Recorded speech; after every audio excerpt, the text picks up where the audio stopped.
Good day everyone. Today I'll be presenting growth restriction in monochorionic twins. First, we'll look at a general overview of twin pregnancies. When it comes to twin pregnancies, it accounts for about 3% of all live births and 97% of all multiple pregnancies. There's an increased likelihood of twin pregnancies if IVF was used to conceive, if the uterus is large for dates, if there's a family history of twins, or if there's hyperemesis gravidarum. Ultrasound is used as the definitive diagnosis and should be used as per local prenatal ultrasound guidelines. In our settings, we aim that low-risk patients should have their first ultrasound between 18 to 22 weeks if there's no other specific indication for an earlier ultrasound. The reason why ultrasound assessment is so important is because it is essential to have the correct gestation in order to monitor growth, time delivery of the twins, and to assess for any complications that may arise during the pregnancy. Ideally, an ultrasound should be done prior to 14 to 16 weeks in order to get accurate dating and determine chorionicity. Dating rules apply as for singletons. If there's discrepancy between the two twins' biometry early in the pregnancy, we use the larger twins' biometry for dating in order to avoid missing IUGR. If we look at the relationship between zygosity, chorionicity, and amnionicity, dizygotic twins result from the fertilization of two different oocytes. It usually results in DCD8 twins, which can be the same sex or different sexes. It counts for 70% of all twins and the prevalence varies worldwide. Monozygotic twins result from the fertilization of one oocyte and then subsequent division of the zygote. 30% of all twins and the prevalence is similar worldwide at 3 to 5 per thousand births. All monochorionic twins will be monozygotic. If the zygote splits on day 1 to 3, it will result in DCD8 twins. If the split occurs between days 3 and 8, during which blastocyst hatching occurs, it results in monochorionic diamniotic twins. If the split occurs between days 8 and 13, it will result in MCMA twins, and if the split occurs after day 13, it will result in conjoined twins. When we determine chorionicity in DCD8 twins, you might see separate placentas, or there will be different genders, which would indicate DCD8 twins. You can also demonstrate the lambda sign, which can disappear after 16 weeks, but it may be seen at any gestation. In MCD8 twins, you can demonstrate a T sign prior to 16 weeks, or demonstrate arterial to arterial anastomosis on placental surface at any gestation. In MCMA twins, there will be a single placenta with no dividing membrane, and cord entanglement is usually present and is also diagnostic. This image represents a lambda sign, which is a triangular wedge-shaped projection of chorionic tissue into the intertwin membrane. Caution should be taken as synegia may look like a lambda sign and confuse chorionicity. Over here we can see the T sign, which is where the junction between the intertwin membrane and the external rim forms a right angle. In MCMA twins, there is no intertwin membrane. Visualizing the intertwin membrane becomes more difficult with advancing gestational age due to fetal crowding, progressive thinning of the membrane, and the possible development of oligohydramnios. Here you can see the two fetuses next to each other with no dividing intertwin membrane. The risks and outcomes of twin pregnancies depend on the chorionicity of the twins, but include fetal and neonatal death, preterm labor, vanishing twin, and maternal risks. With regards to vanishing twin, early spontaneous reduction of twin pregnancy to a singleton pregnancy. It occurs in about 7 to 36% of IVF cases. Spontaneous conception rate uncertain as they are not followed up as closely in early pregnancy. In all twins, the complications include growth restriction, congenital abnormalities, and preterm delivery. For specifically monochorionic twins, it includes twin-to-twin transfusion syndrome, twin anemia polycythemia sequence, twin reversed arterial perfusion sequence, selective fetal growth restriction, and single fetal demise. In monoamniotic twins, it's the same as monochorionic twins, as well as tight cord entanglement resulting in sudden IUFD, as well as conjoined twins. In a study that looked at twins delivered at a tertiary hospital between 1997 and 2006, it showed that the highest risk for IUFD in monochorionic twins was 3.9% at 24 to 25 weeks. This risk gradually decreased up to 34 to 35 weeks and then increased again to 1.2% at 36 to 37 weeks. There was a similar pattern with dichorionic twins, in the highest risk being 1.34% at 24 to 25 weeks, that gradually decreased up to 36 to 37 weeks, and then from 38 weeks the risk increased to 1.2%. Kratikos also looked at the risk of IUFD and compared monochorionic twins with no growth restriction to monochorionic twins with selective growth restriction, and it clearly showed that there was a higher increase in IUFD of a single twin with the monochorionic selective IUGR twins. He also looked at neurological damage in the different types of twins, and in monochorionic twins with selective growth restriction, there was a clear higher risk of neurological damage, and also demonstrated that the risk of neurological damage was more in the larger twin than the smaller twin. This table is just an overview of the morbidity related to chorionicity, and it clearly shows that twin pregnancies have a higher rate of morbidity, including pregnancy loss before 24 weeks, intrauterine fetal death, preterm labor before 37 weeks, before 32 weeks, as well as small for gestational age birth weight, with monochorionic twins having a 37% rate of small for gestational age birth weight. The rest of the talk will specifically look at selective growth restriction in MCDA twins. With regards to the pathophysiology, an imaginary line can be drawn between the vascular anastomosis between the twins sharing a placenta and is known as the vascular equator. The vascular equator can be used to estimate the percentage of the placenta that belongs to each fetus. In selective growth restriction, the placenta is shared unequally, resulting in growth restriction of the one fetus. Filamentous cord insertion is found in 30% of monochorionic twins and is strongly associated with both growth restriction and growth discordance, as it affects the smaller twin's ability to access its placental territory.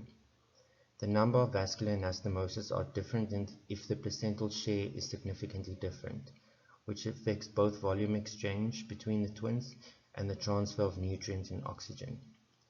Increasing discordance in placental share increases the net volume flow between the twins, leading to a more interdependent circulation, making the natural history of growth restriction less predictable, and the clinical deterioration is often slower if compared to growth restriction in DCDA twins or singletons.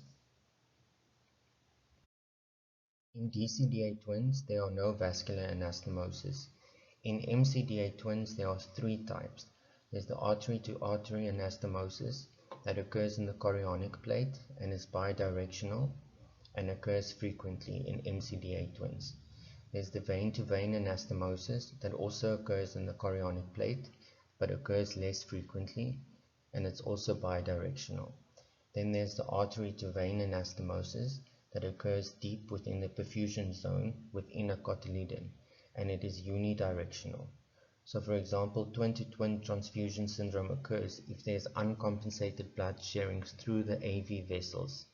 If twin-to-twin transfusion does not occur, it is because of the compensation by the superficial artery-to-artery and vein-to-vein anastomosis in the chorionic plate. In type 1 SIUGR, the number of anastomoses are similar to Normal MCDA twins with bidirectional fetal flow interchange, favoring blood flow from the larger fetus to the smaller fetus with disproportionate placental sharing. In type 2, it's similar to uncomplicated MCDA twins, and type 1 is type 1 selective growth restriction, but with more severe placental discordance. In type 3, there's large artery-to-artery anastomosis on the placental surface and represents the bidirectional volume flow across these vessels and allows perfusion of oxygen and nutrients from the larger fetus to a portion of the smaller twin's placenta. The diagnosis of SIGR is typically made in the second trimester at 20 weeks based on the fetal biometry, growth discordance, and the umbilical artery Doppler parameters. SIGR is defined as the EFW less than the third centile of one fetus, or two or more of the following criteria: EFW less than the 10th percentile for one twin, abdominal circumference less than the 10th percentile for one twin, weight discordance more than 25%, or the umbilical artery Doppler more than the 95th percentile for the smaller twin. Selective growth restriction is different from growth restriction in dichorionic twins and singletons, as the cause is not due to deficient uteroplacental perfusion. Selective growth restriction occurs in 10 to 15% of monochorionic twins. Twin weight discordance is the percentage difference between the EFW of the twins and can be calculated by the following formula on the screen. With regards to Doppler technique, interpretation of the umbilical artery Doppler is not the same as singletons or dichorionic twins. The Doppler reflects not only the relative size differences in the placentas, but as well as the magnitude, which includes the number and the diameter of the vascular communications between the twins. Just a short note on twin-to-twin transfusion syndrome and twin anemia polycythemia sequence. Selective growth restriction and the transfusion syndromes often overlap in a large proportion of cases. Therefore, a systemic approach to evaluation is needed to arrive at the correct diagnosis and initiate management. Twin-to-twin transfusion syndrome definition is relative hypovolemia in one twin and relative hypovolemia in the other due to the many or large AV anastomosis deep in the placenta. The diagnostic criteria include a deepest vertical pool less than 2 cm in one sac and a deepest vertical pool more than 8 cm in the other sac. Twin anemia polycythemia sequence definition is an atypical chronic form of twin-to-twin transfusion syndrome resulting from slow transfusion of red blood cells through a very small, less than 1 mm AV anastomosis, and it results in anemia in one twin and polycythemia in the other, and is represented by the middle cerebral artery Vmax above 1.5 multiples of the median for the anemic twin and below 1 multiples of the median for the polycythemic twin. The following steps can be used in the diagnostic evaluation of MCDA twins. First, you do a detailed anatomical survey. Exclude any fetal structural anomalies, which complicate 7% of monochorionic pregnancies. You can do a torture screen if the maternal history or ultrasound features of infection are seen. Carrier typing can be done both for screening and diagnostic purposes for anomalous fetuses or if there are other risks for aneuploidy. Step 2 will be to evaluate the amniotic fluid. Look for oligo or polyhydramnios, and this is to diagnose or exclude coexistent twin-to-twin transfusion syndrome. It can be difficult as in both cases the smaller fetus can have oligohydramnios. Once the fluid criteria for twin-to-twin transfusion are met, then treat as twin-to-twin transfusion regardless of coexisting growth restriction or twin weight discordance. The third step would be to evaluate the middle cerebral artery peak systolic velocity, and this is to diagnose or exclude coexistent twin anemia polycythemia sequence. Important to note that fetal anemia in twins can also be due to alloimmunization, parvovirus infection, massive fetal-maternal transfusion, and hemoglobinopathies such as thalassemia. Gratikos proposed a classification that divides selective growth restriction into three types. The classification is based on the pattern of the umbilical artery waveform and the end-diastolic flow of the smaller fetus. Classification is important as it guides counseling and management considerations, and it also helps with uniformity in reporting and clinical studies. The goal of managing selective growth restriction pregnancies is to determine who can be safely managed conservatively versus those that might benefit from fetal intervention. Managing MCDA twins and selective growth restriction is not for the general specialist, but it's important to know how to diagnose, recognize the high risk for complications, and be able to counsel parents and answer any questions they may have. The management proposed in this presentation is based on the Gratikos and ICWOG guidelines in high-resource countries, but important to note that local factors play a significant role in management options and antenatal care.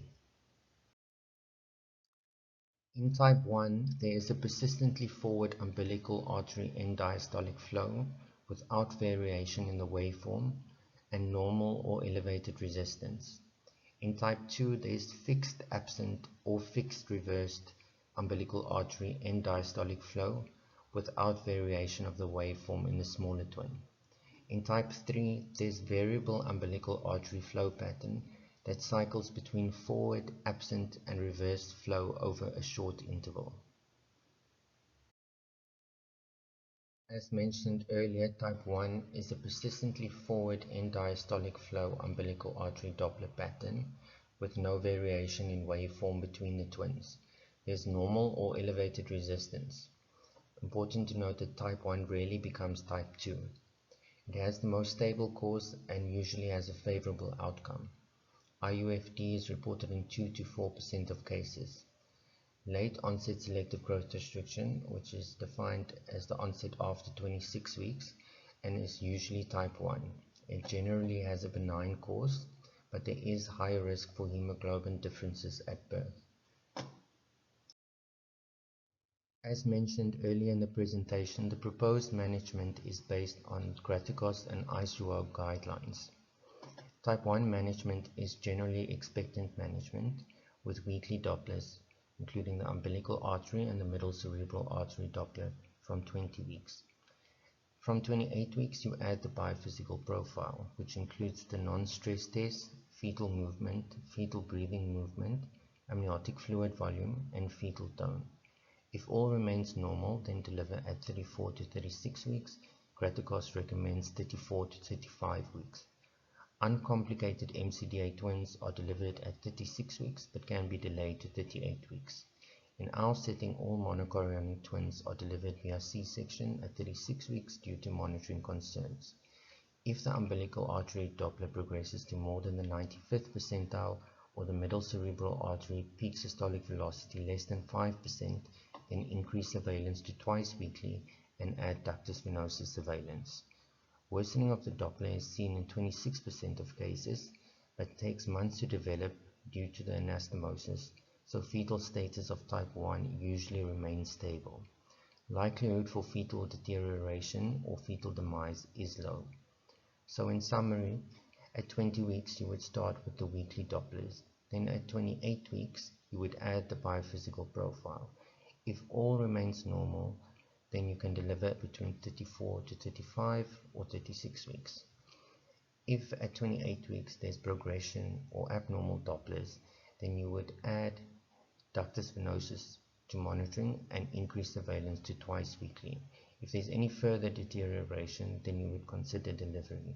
If there's no further deterioration with the increasing surveillance, then you still aim to deliver at 34 to 35 or 36 weeks. Type 2 umbilical artery Doppler pattern is a fixed absent or fixed reversed end-diastolic flow, and there's no variation in the waveform in the smaller twin.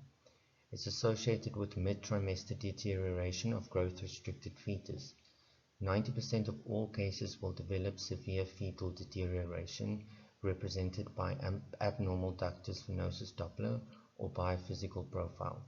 You cannot use umbilical artery Doppler as a predictor due to the anastomosis. It has a more predictable pattern of deterioration and a longer latency period than type 3, but has a worse prognosis due to the higher risk of fetal demise of a smaller fetus. Type 3 selective growth restriction umbilical artery Doppler pattern has the pathognomonic umbilical artery waveform. It's a variable flow pattern between forward, absent, and reversed flow over a short interval, and is known as intermittent absent reversed end diastolic flow, and is due to the large artery-to-artery anastomosis on the placental surface. It represents the bidirectional volume flow across these vessels, and allows perfusion of oxygen and nutrients from the larger fetus to a portion of the smaller twin's placenta. It has a more unpredictable clinical course, and unanticipated fetal demise can occur in a short interval even after a recent reassuring ultrasound assessment. Type 2 and type 3 management are quite similar, and it will be pointed out on a flow diagram later. But with regards to type 2 management, fetal deterioration cannot be determined by umbilical artery Doppler due to the longer latency period between the time of onset of absent reverse end diastolic flow and intrauterine fetal death. Therefore, rather use ductus venous Doppler and biophysical profile. Elective delivery is often indicated earlier than 30 weeks, and only a small minority of both twins survive in utero beyond 32 weeks. If at diagnosis there are signs of imminent fetal demise, fetal therapy should be offered to protect the larger twin from death of its co-twin. It's often not seen as the smaller twin has absent reverse end diastolic flow but a normal Doppler. Even if there are no clear signs of fetal deterioration of the smaller twin, some parents may opt for intervention due to the poor prognosis and thereby increasing the chance of a good outcome for the larger fetus. Consider delivery if gestation favorable at diagnosis according to parent wishes, unless clearly moribund.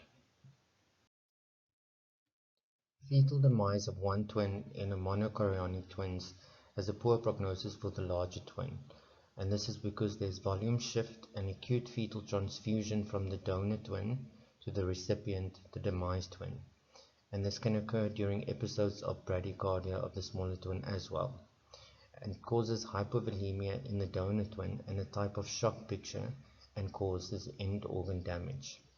Fetal demise of one twin leads to fetal demise and neurological damage of the second twin in 30% of cases.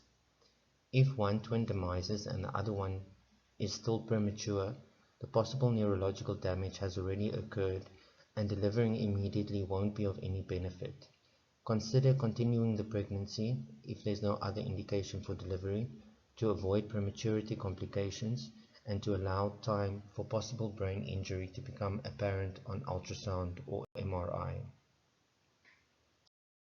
A few notes on fetal therapy, which includes cord occlusion and fetoscopic laser coagulation. In cord occlusion, you occlude the cord to the smaller twin, causing intrauterine fetal death. It's less risky and more straightforward, and the survival rates for the normal twin is between 80 to 90%. Fetoscopic laser coagulation is only offered in selective centers in this country, and what happens is it localizes the anastomosis and seals them. It therefore interrupts the blood flow between the fetuses and could indirectly lead to an intrauterine fetal death of the smaller fetus, as the smaller fetus survives because of the blood flow from the larger twin. It carries a higher obstetric risk, and it's more difficult to perform for selective growth restriction than for twin-to-twin transfusion syndrome, as in twin-to-twin transfusion syndrome the placenta is often flattened due to the polyhydramnios and makes the procedure easier. Type 3 growth restriction follows an unpredictable course and can make management challenging. There is no single option of management similar to type 2 and can be both conservative or active. The final management decision is based on the severity of the growth discrepancy, the Doppler and abnormalities, the diameter of the AA anastomosis, resource setting, and parents' wishes. If expectant management is chosen, follow-up will be similar to type 2 and elective delivery around 32 weeks. ICWOG suggests timing of delivery should be based on the assessment of fetal well-being, interval growth, biophysical profile, ductus venosus waveform, and non-stress test. So from 20 weeks, we would start doing Doppler surveillance, the umbilical artery, ductus venosus, and middle cerebral artery. At 28 weeks, we would add biophysical profiling. If the Dopplers remain stable and reassuring biophysical profiles, we aim to deliver between 32 to 34 weeks.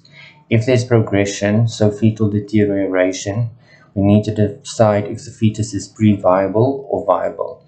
If the fetus is pre-viable, we can offer selective fetal reduction, which is cord occlusion. If it's accepted, there will be demise of the smaller twin and then manage as a singleton pregnancy. If it's declined, we offer fetoscopic laser ablation.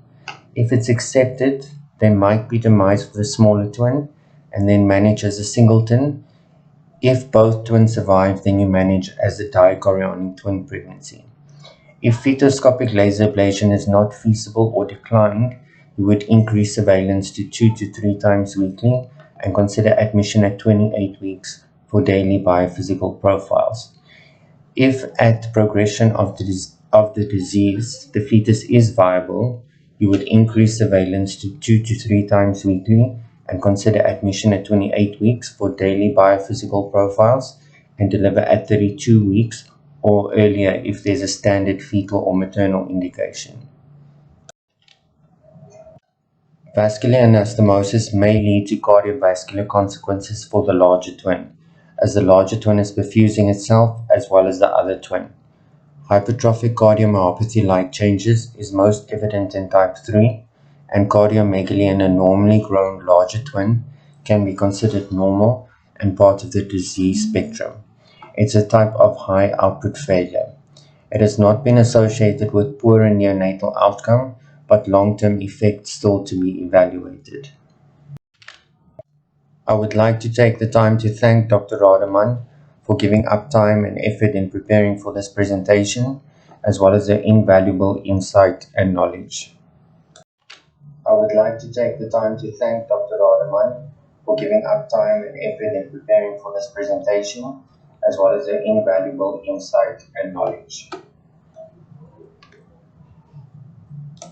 Vascular anastomosis may lead to cardiovascular consequences for the larger twin, as the larger twin is perfusing itself as well as the other twin. Hypertrophic cardiomyopathy-like changes is most evident in type 3, and cardiomegaly in a normally grown larger twin can be considered normal and part of the disease spectrum. It's a type of high output failure. It has not been associated with poorer neonatal outcome, but long-term effects still to be evaluated. ICWOG suggests timing of delivery should be based on the assessment of fetal well-being, interval growth, biophysical profile, ductus venosus waveform, and non-stress test. So from 20 weeks, we will start doing Doppler surveillance, the umbilical artery, ductus venosus, and middle cerebral artery. At 28 weeks, we would add biophysical profiling. If the Dopplers remain stable and reassuring biophysical profiles, we aim to deliver between 32 to 34 weeks. If there's progression, so fetal deterioration, we need to decide if the fetus is pre-viable or viable. If the fetus is pre-viable, we can offer selective fetal reduction, which is cord occlusion. If it's accepted, there will be demise of the smaller twin and then manage as a singleton pregnancy. If it's declined, we offer fetoscopic laser ablation.